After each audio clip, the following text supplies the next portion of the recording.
Most people spend their entire lives chasing wealth without ever understanding the quiet rules followed by those who already have it.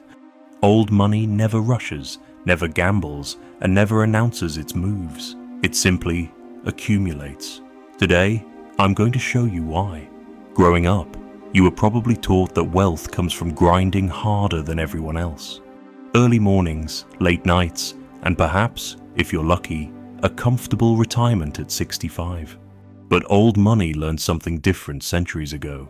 They learned that work is not the source of wealth, ownership is. Picture a candlelit study in 1894.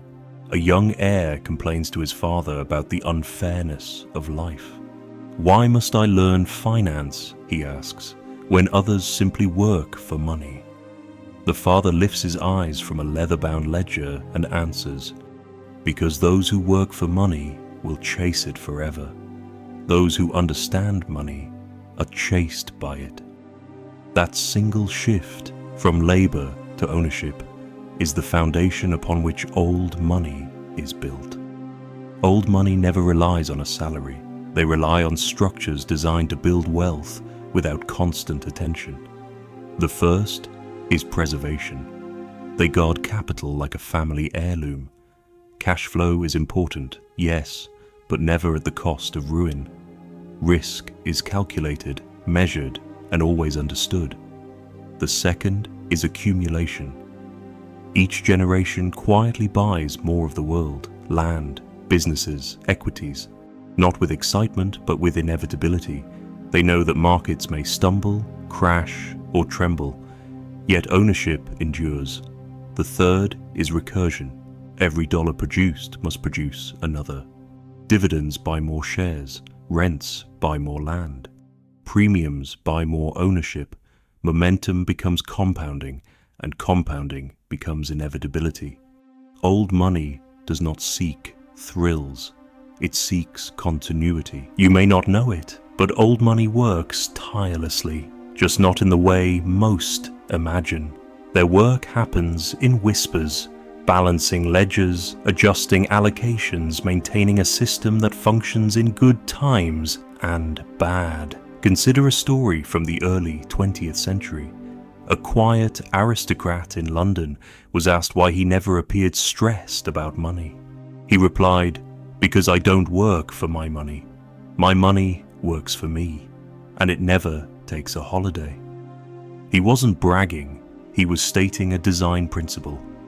The goal of wealth is not to escape work, it is to create better work, the kind done with clarity, calmness, and control. Work that compounds. This invisible effort builds a life where your assets whisper to you daily, "We are growing, rest easy."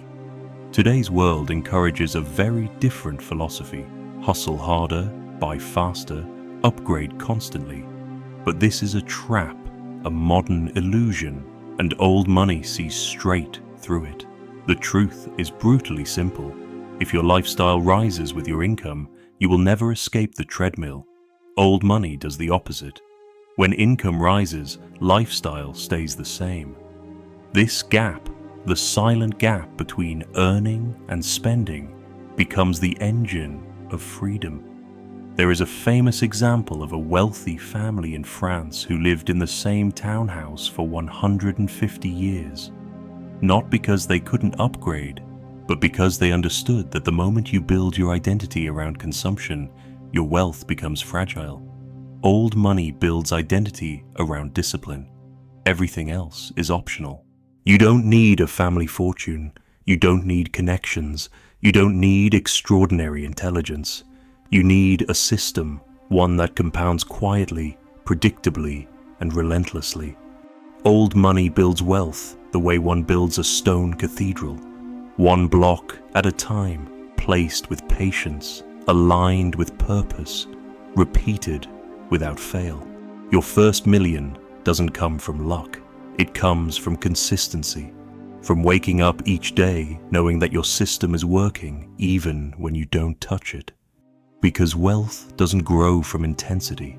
It grows from repetition. It grows from patience. It grows from design. And once you understand this, you realize something liberating. Wealth isn't loud, it isn't flashy, it isn't dramatic. Wealth is quiet, because wealth is certain.